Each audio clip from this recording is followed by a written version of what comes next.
Alright guys, today we're taking a look at the Boker Plus Kihon. This is probably my favorite knife design out there. I love the Kihon, and this knife is excellent. So here we go. Overall length is 7 7/8 of an inch, and the blade length is 3 1/4 of an inch with D2 steel. You can see the maker's name printed right there, Burnley, Lucas Burnley.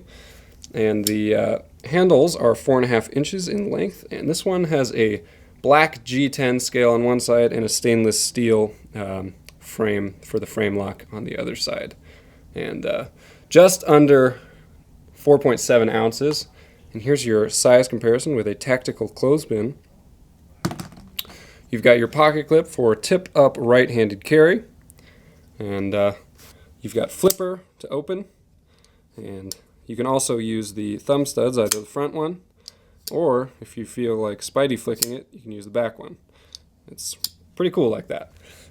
So I have the Midtech version that I wanted to compare it to and show you a few of the differences that they've made between the production line and the Midtech version. So as you can see on the Midtech version, they have a torque screw on the pivot on that one, and they've done away with that and done a flat on one side and then a torque screw on the other for the production version. There's jimping on the flipper tab on the production, and there isn't on the Midtech, so that's kind of an improvement actually.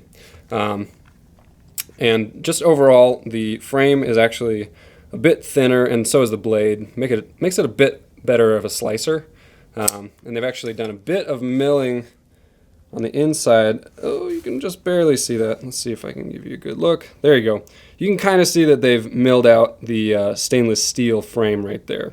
So it keeps it a little lighter, and that's always good for everyday carry.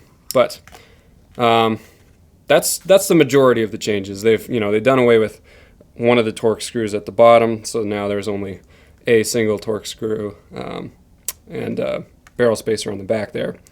But overall, very similar. Performs, I would say, pretty close to the same. It's actually kind of amazing how well this knife flips, and at a great price too. So guys, go ahead and buy this at bladehq.com. This is the Boker Plus Kihon.